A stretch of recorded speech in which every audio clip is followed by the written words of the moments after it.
Government and the budget. അപ്പോൾ നമുക്ക് ആദ്യം ബഡ്ജറ്റ് എന്താണെന്ന് നോക്കാം. ഗവൺമെന്റ് ബജറ്റ് എന്താണെന്ന് നോക്കാം.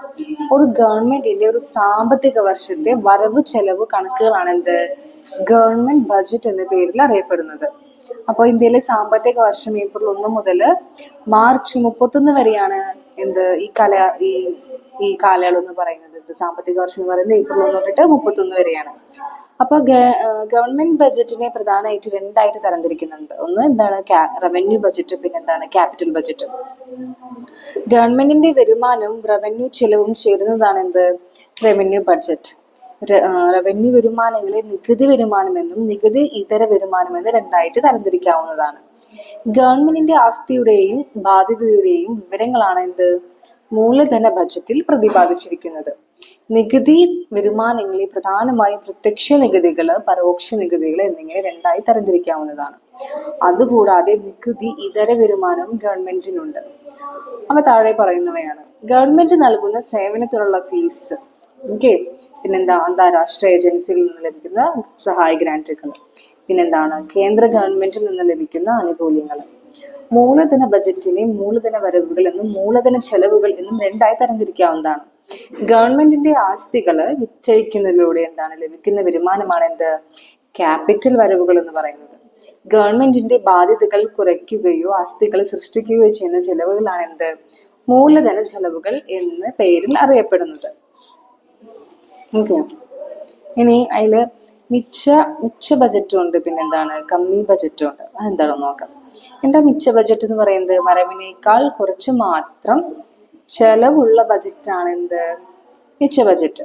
എന്നാൽ ചെലവിനേക്കാൾ കുറച്ച് മാത്രം വരവുള്ള ബജറ്റാണ് കമ്മി ബജറ്റ് എന്ന് പറയുന്നത്.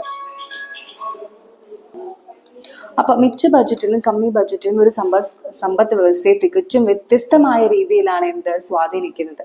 മിച്ച ബജറ്റ് ഒരു സമ്പദ് വ്യവസ്ഥയെ തികച്ചും ആനുകൂലമായിട്ടാണ് സ്വാധീനിക്കുന്നത്. എന്നിരുന്നാലും അത് സാമ്പത്തിക പ്രവർത്തനത്തെ ചിലപ്പോഴെങ്കിലും പ്രതികൂലമായും സ്വാധീനിക്കും. കുറഞ്ഞ സാമ്പത്തിക ചുറ്റുപാടിൽ ഒരു മിച്ച ബജറ്റ് രൂപീകരിച്ചാൽ രാജ്യത്തിന്റെ പുരോഗതി അത് പ്രതികൂലമായിട്ടായിരിക്കും സ്വാധീനിക്കുന്നത്. കമ്മി ബജറ്റ് തികച്ചും അപകടകരമാണ്. നിരന്തരമായ കമ്മി ബജറ്റുകൾ കാലക്രമത്തിൽ ഒരു സമ്പദ് വ്യവസ്ഥയെ തകർച്ചയിലേക്ക് നയിക്കാൻ ഇടവരും. ഇതര ഏജൻസികളിൽ നിന്ന് നിരന്തരമായ കടം സ്വീകരിക്കുന്നത് സമ്പദ് വ്യവസ്ഥയെ തകർത്ത് കളയും. എന്നാൽ ഉൽപാദനപരമായ ആവശ്യങ്ങൾക്കായി കമ്മി ബജറ്റ് സ്വീകരിക്കുന്ന പക്ഷം രാജ്യത്തിന്റെ സാമ്പത്തിക പ്രവർത്തനങ്ങളെ ത്വരിതപ്പെടുത്തുന്നതിന് ഉപകരിക്കും. ഇത്തരത്തിലുള്ള യാഥാർത്ഥ്യങ്ങൾ മനസ്സിലാക്കുമ്പോഴാണ് സന്തുലിത ബജറ്റിന്റെ പ്രാധാന്യം ഉരുത്തിരിഞ്ഞു വരുന്നത്. ഇന്ത്യ പോലുള്ള വികസ്വര രാജ്യങ്ങൾക്ക് പലപ്പോഴും കമ്മി ബജറ്റുകളായിരിക്കും കൂടുതൽ ഉത്തമം. കാരണം ബാഹ്യ ഏജൻസികളിൽ നിന്നും പണം കടമായി സ്വീകരിക്കുകയും അത് വിവിധ മേഖലകളിൽ നിക്ഷേപത്തിലൂടെ രാജ്യത്തിന്റെ വികസനം കൂടുതൽ കാര്യക്ഷമമാക്കി തീർക്കാൻ സാധിക്കും. ഒപ്പം തന്നെ അടിസ്ഥാന സൗകര്യങ്ങൾ മെച്ചപ്പെടുത്താനും കമ്മി ബജറ്റ് സഹായകരമാകുന്നു.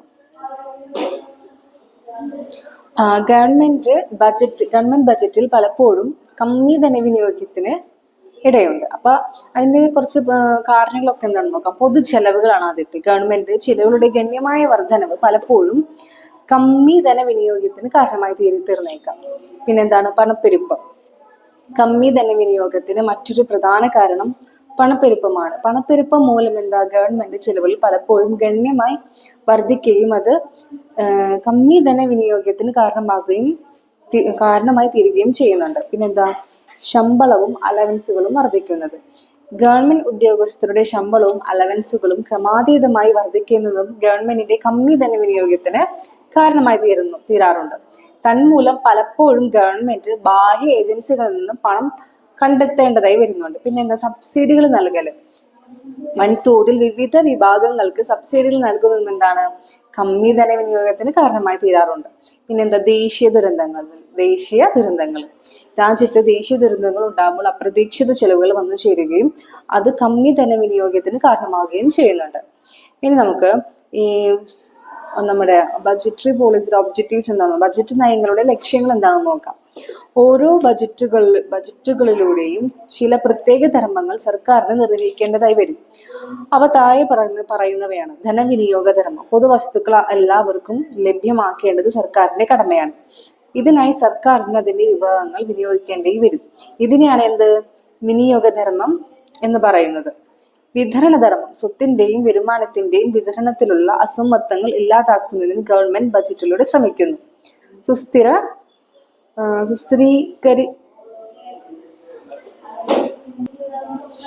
സുസ്ഥിരീകരണ ധർമ്മം സമ്പദ് വ്യവസ്ഥയിൽ ബിസിനസ് സൈക്കിളുകളെ നിയന്ത്രിച്ച്, അതായത് ഏറ്റക്കുറച്ചിലുകളെ നിയന്ത്രിച്ച്. എല്ലാ ബിസിനസ്സിനും എന്താണ് ഒരു 4 പീരീഡ് ഉണ്ട് അല്ലെ.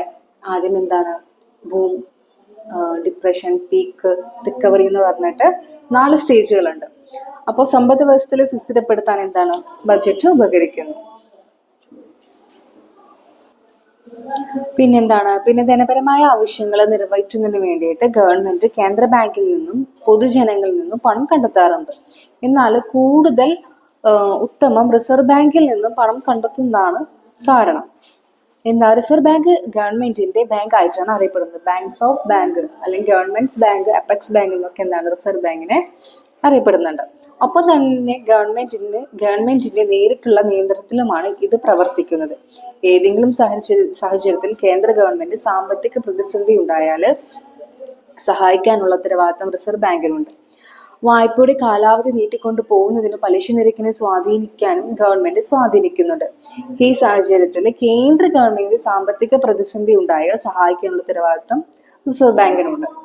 വായ്പയുടെ കാലാവധി നീട്ടിക്കൊണ്ട് പോകുന്നതിനും പലിശ നിരക്കിനെ സ്വാധീനിക്കാനും ഗവൺമെന്റിന് സാധിക്കുന്നു. എന്നാൽ പൊതുജനങ്ങളിൽ നിന്നുള്ള പണം സ്വരൂപിക്കാൻ ശ്രമിച്ചാൽ അതിന് പലതരത്തിലുള്ള പ്രതിബന്ധങ്ങളുമുണ്ട്. കൃത്യസമയത്ത് തന്നെ പണവും പലിശയും തിരിച്ചു നൽകേണ്ടതായി വരുന്നു. മാത്രമല്ല പണ ലഭ്യതയ്ക്ക് പരിമിതിയുമുണ്ട്.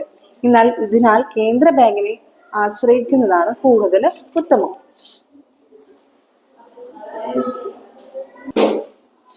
ഗവൺമെന്റിന്റെ ഒരു വർഷത്തെ മൊത്തം ചെലവും മൊത്ത വരുമാനവും തമ്മിലുള്ള വ്യത്യാസമാണ് ഫിസിക്കൽ കമ്മി എന്ന് പറയുന്നത്. ഫിസിക്കൽ കമ്മി ഉണ്ടാകുമ്പോൾ ഗവൺമെന്റിന് 3 തരത്തിലുള്ള കടം വാങ്ങൽ നടത്താറുണ്ട്.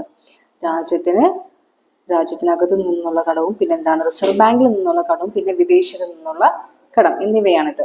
എന്നാൽ ബജറ്റിൽ പ്രതീക്ഷിക്കുന്ന വരവും ചെലവിനായി നീക്കിവെച്ചിരിക്കുന്ന തുകയും തമ്മിലുള്ള അന്തരമാണ് ബജറ്റ് കമ്മി എന്ന പേരിൽ അറിയപ്പെടുന്നത്.